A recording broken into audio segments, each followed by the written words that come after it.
What's up, BraveCo men? Today, I want to talk about the next level of character, going to the next level of character, and what that really looks like. I was recently in a conversation with a good friend of mine, and I do some counseling with him, and he's just an incredible man. I really, really have tons of value for him. And we were talking about his life. And I was asking him some questions like, where are you at? What's going on? How are you doing? And he had said, man, I'm doing really good. My life has been on track. And, but I still feel like I'm in this place where I'm kind of waiting for the hammer to drop. I'm waiting for myself. I'm wondering if I'm going to mess up. I'm wondering if I am not going to quite hold on to the freedom that I have. And he didn't use those exact words. I'm doing my best to paraphrase. And I started thinking about that. And I started to ask a little bit more questions and go, well, what do you mean? Like you have this impending, kind of this impending doom, or like this not overwhelming, but this idea that you're only going to stay free for so long. And he said, yeah, I've just found myself over the years starting the year really good or going into a season realizing I'm doing really good. And then after a while, things kind of start to slip and I find myself back into the old cycles that I used to live in just a little bit, not fully, but just a little bit. And I started asking questions like, well, what would it look like for you to move the bar? What would it look like for you to the old cycles that you used to slip into, which was pornography, and that's super common for guys and girls, right? But it doesn't really matter if it's porn or if it's an eating addiction or if it's in the way you talk to your wife or yourself. We all have these little things that we've overcome in the past, and sometimes we find ourselves back into that old lifestyle again. And so I was saying, what would it take for you to move the bar? And he said, I don't know. That's a great question. Because here's what I was seeing is if year after year after year, you end a cycle and you get some breakthrough, and then you fall back into that. What is it that's giving you permission to open up the door to get back into that cycle again? Or, we could say it like this, like some people live on a 1 week cycle and some people live on a 6 month cycle. They only mess up every 6 months. They only mess up, and so I was talking through with him this idea that when you keep the bar really low, right? When you don't have a high bar, you have low responsibility and low stakes. But the stakes are high enough, the responsibility is high enough that you could still feel good about yourself, but you never feel totally great about yourself. Like when you have a low bar, think about it. So you used to be a full-blown drug addict, and now you're only stuck in cigarettes. Awesome. That's cool. Which you should celebrate that. But after a while, you go, well, what would it take for me to stop smoking cigarettes? And you're like, I just don't really want to go through the pain of having to be disciplined enough, of having to really address the issues of why I still use cigarettes, the maybe anxiety that I'm using it for to cope with, or sometimes it helps me get out of a low spot, smoking a cigarette, or just lowers my stress a little bit. And I just don't really want to solve that. Now, that's not typically a conscious thought. Usually those are unconscious or subconscious thoughts, but that's really what's going on, isn't it? Like think about an area of your life where you have a low standard. I'm sure there's areas of your life where you have a high standard, but where in your life do you have a low standard? Well, why do you have a low bar set there? You have a low bar set there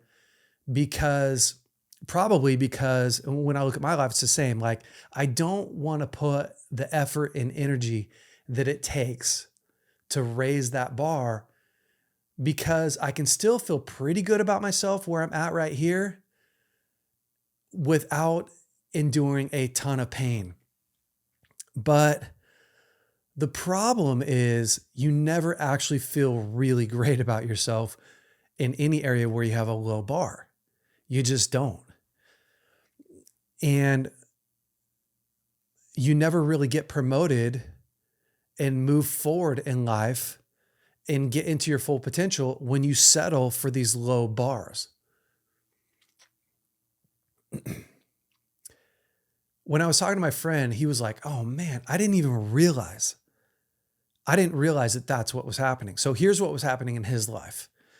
As long as he didn't look at porn, as long as he didn't like fully dive into porn, he could every 6 months look at a woman in a swimsuit on Instagram or stay a little bit too long and maybe fantasize a little bit about this girl or that girl, and then confess to his wife and confess to his guy friends and still lead the group that he's leading and still do all those things and be okay. There wasn't a ton of consequence for it because he's still at the top of the guys that he's leading. He's still better than he was. So his wife's like, I understand. It's just kind of the battle you fight. It's not like looking at porn. It's not like it used to be.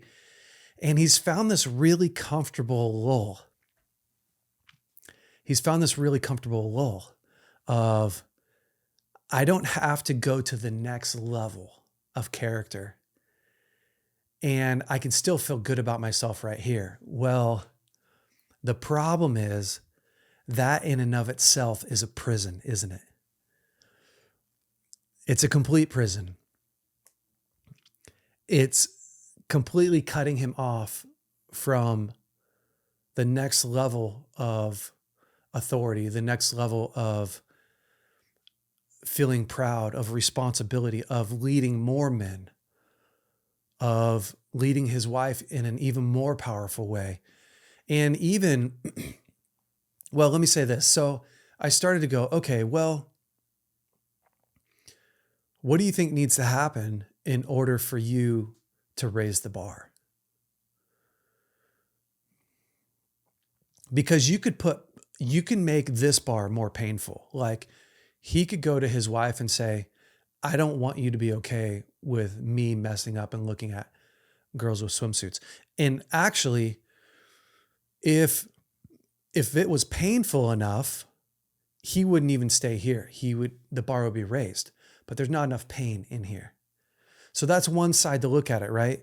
Like, when I get angry, I don't just go and kill the person that I'm angry at, because that would, it induce a bunch of pain in my life in a couple of ways. One, I would have to cope with the fact that I killed somebody. And two, the consequences in killing somebody wouldn't actually pay off. The benefit in that kind of retaliation wouldn't really pay off, right? So there's enough pain in it. There's enough pain in my life right now. Like, I don't scream and yell at my wife.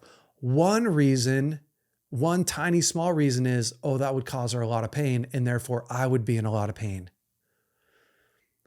The other side of this, right? Because that pain thing only lasts so long. Like, pain is a good motivator for a little bit, but pretty soon what happens is you start medicating the pain and you find another way to cope. And so it's not a really great motivator long term. The better motivator is vision. So I started to talk to him about, what would your life look like if you could raise the bar? If you went to the next level of character, of vision for your life? Because part of the reason why he doesn't dream more is because he doesn't think he can do that. He doesn't think that he could pull it off. And it's the same for us. Like, think about your life in the different areas right now, you could just stop and just think through what areas of my life could I go to the next level of character in?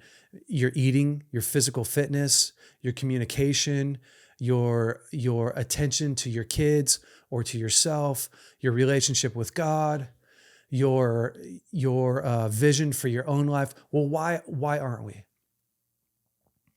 Why are we not doing that? What's keeping you from doing that? It's really interesting when you stop. Like, why would you not go work out every day and get to the peak physical fitness that you could with the time that you had, right? So you'd go, how much time do I have every day that I could use working out? Probably an hour a day. Probably most guys could wake up at 6 and work to 7, or wake up at 5:30 and work out to 6:30. Well, why don't we do that? Why doesn't everybody just go, oh man, my life would be so much better if I was more physically fit? Or my life would be so much better if I didn't eat all that junk food. Well, why don't we? Why doesn't everybody do that?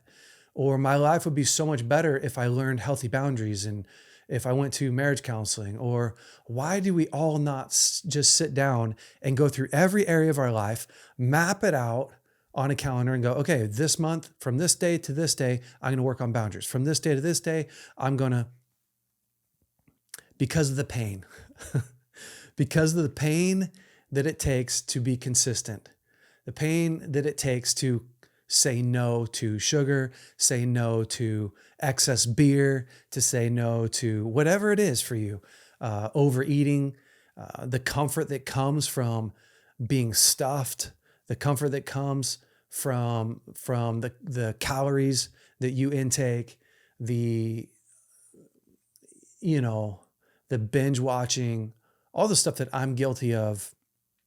I'm not trying to sit here on my throne, but I think that it is something that we have to address. Now, if you're going to really change any area in your life like that, the best place to start is with vision.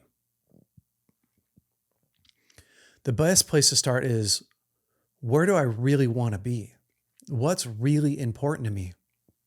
Because if you only go, oh man, if I don't quit porn, I'm going to lose my family. Well, that's true. And that's okay. That's a good motivation. It's just not the best motivation. And if I keep eating like this, I'm going to have a heart attack and die. Well, that's decent motivation. It's okay to get started, but where could you possibly be? What I've tried to do in my life, and the way that I've lived for a long time, since I was young, when I was stuck in pornography and masturbation from about 10 to 16 years old, I was completely trapped in masturbation and pornography from 14 to 16. I could not stop. And those addictions were helping me to cope with anxiety, which I wasn't aware of at the time, but later on realized, oh, that's what I was using that for. That's why I was medicating. At some point when I was 16, actually about 15 and a half, I realized, one, I'm in so much pain from this addiction. It's causing me to hate the life that I'm living in, because I don't feel proud of myself. I feel so much shame. I feel so much guilt, and I feel so much resentment in the years that I've wasted doing this stuff. But yet, why is it not enough pain to get me over this hump? And luckily for me, I had a dad and a mom that were awesome at imparting vision into my life. And so from a very young age, my dad would tell me, you were born for greatness. You were born to help people. People need what you have. And not in an arrogant way. He was saying, son, your life has value. Your life has value. And so one of the biggest pieces to not just overcoming my addiction, but to staying well. So think about it. That was 16 years old. I'm 41 years old, and I have never one time messed up with pornography since then. Not one time. And never one time messed up with masturbation since then. That's a lot of years. through a nervous breakdown, through divorce, through all those things. Never one time messed up. Never went back to the things I used to medicate with. Well, why? Why? It's because, one, the pain, I go, yep, that was really painful. But two, since I was a young boy, my dad's been telling me, you were born for greatness. Guys and people need you. You need to take the things that you have overcome, and it's a key that helps other men get unlocked, other women, other kids get unlocked and free. And I've realized the vision of what I am, of my life being a pillar of strength, of my life being a key for freedom into other people's lives, has been the thing that every single day I have thousands of reasons why porn's not worth it. Thousands. It's my kids. It's the church people that I help lead. It's the men that I help lead. It's my friends. It's my wife. It's the fact that I want to, next year, I want to go to another level. I want to give another level of breakthrough.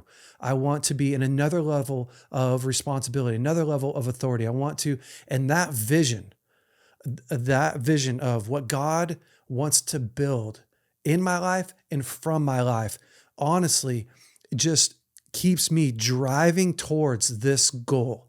I want to accomplish what God has put in my life to accomplish. I need to maximize my life. I need to, and so I see pornography, I see masturbation, I see alcohol as a threat to where God wants to take my life. It's this vision that my life's attached to. And I think a lot of guys, because we weren't born, a lot of people weren't born in a good home. The vision of who you are, who God created you to be, how he made you, this idea that you were born to make a difference and born for a purpose. Most people aren't living from that place. And therefore, the vision that they do have, or the vision that you do have for your life, isn't big enough to remind you, hey, it's not a great time to scroll Instagram right now. Hey, flirting with that girl's not worth it. You're married. Hey, wake up early this morning and pursue me. Take some time to read the Boundaries book and build some knowledge and character. Not a lot of people have spent enough time building the why. Why am I alive? What am I doing? What is the purpose? And therefore, your life isn't being driven from a place of purpose. And I love the story of Nehemiah. If you remember, you should probably go read it if you're not super familiar. I'm just going to do a tiny recap on it. But Nehemiah is a cupbearer to a king. And Nehemiah realizes, he gets word that his people are suffering. They're suffering because their city is being pillaged. There's no walls around the city, and the walls have been broken down for so long, so many years. And he gets word like, man, your people are suffering. They're not doing well. So Nehemiah asks the king that he's serving, hey, can I go and help rebuild these walls of my people? These walls that haven't been rebuilt for, I can't even remember how long. I didn't sharpen up fully, but it's like 100 years. It's over 100 years. These walls haven't been rebuilt for 100 years, hundreds of years. And the king says, yeah, go ahead. So Nehemiah, where we're going to pick up, and we're going to read just a tiny bit. Nehemiah is on this mission He's on a mission to restore the broken ruins so that he can restore his great name and his family and the people that he belongs to and restore the city. So he goes there and he observes the land and he spies it all out. That I won't go through all of it, but he begins to rebuild the wall. He actually mobilizes everyone, creates a big strategy, big plan, gets everyone going. And then the enemy starts to see that he's gaining momentum and they don't like it. And they start to heckle him. They start to go, even if a fox jumps on that wall, it's going to break down. And they start to try to distract Nehemiah and go like, hey, why don't you come down here? And but I love what Nehemiah says. So if you go to Nehemiah 6, verse 1, it says, when word came to Sanballat and Tobiah, those are the bad guys that don't like Nehemiah, and Geshem, the Arab, and the rest of our enemies, that I had rebuilt the wall and no gap was left in it. Though up to that time, I had not set the doors in the gates. So he's rebuilt the walls, but there's no doors yet. Sanballat and Geshem sent me this message. They said, come, let us meet together in one of the villages on the plain of Ono. But they were scheming to harm me. So I sent messengers to them with this reply. I'm carrying on a great project and cannot go down. Why should I stop the work while I leave it to go down for you? Check this out. 4 times they sent me the same message, and each time I gave them the same answer. Then the 5th time, Sanballat sent his aide to me with the same message, and in his hand was okay, we're not going to go there. I love it. If you even look at the words that Nehemiah says, why should I go down there? I'm doing a great work. Nehemiah was so confident about the mission that he was on, that when Sanballat and Tobiah and all the other dudes were going, hey, come on down here. Hey, you're not building that enough. He goes, listen, I've already got in my mind what I'm doing. I'm not going down to this valley of distraction. I'm not going down to this valley of, oh no. It's funny that it's called oh no.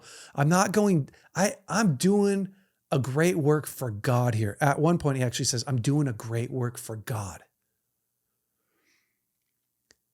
Nothing is going to distract me from that. And guys, if you haven't sat down and written out a mission statement for your life, what mission are you on? Where are you headed? What things do you need in your toolbox to get there? What standard of living do you need to live at in order to be able to execute that mission?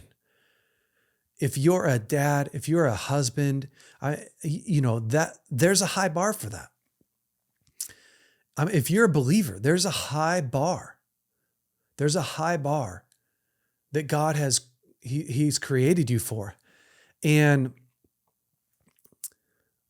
when I look at the great men in my life, like Bill Johnson or my dad, Chris Valentin, or John Eldridge, these guys that I consider friends, Danny Silk, the thing that they all have in common is they are mission-driven men. And because they're on a mission, they don't have time for the BS that other guys get caught up in. And because they're on a mission, every moment is critical. Now, they don't take it to the crazy degree, but every single day, my dad is sharpening the axe every day. Every day. My dad's the most faithful man I've ever seen in my life. Every day, he's sharpening the axe. We would go, I'd travel with my dad when he'd go and preach, and it'd be like 2 a.m. We get done speaking and get done praying for people, and we'd end up, in the hotel together. Me, I'm going to bed. I'm friggin' tired. Not my dad. I would wake up and roll over, and my dad would be reading his Bible. It'd be 2:30 in the morning. My dad's reading his Bible every time. It's consistency. See, because my dad knew that his axe needed to be sharp. I'm going back into battle tomorrow, and the next day, and the next day, and the next day. And me, all I'm trying to do is just hang out. I'm 18, I'm 20, I'm 25. I'm hanging out. Like I don't have this big war I'm fighting. I don't have this big mission that I'm on. I don't have this big purpose for staying disciplined, staying focused. And you can live like that for a little bit. But guys, if you're wondering why you keep falling back into these cycles, one of the main reasons is you're not on the right mission. It's not just that you have to find the right root issue for the cycle. That's true, and we could talk about that later. But it's probably that you don't have the right mission in front of you.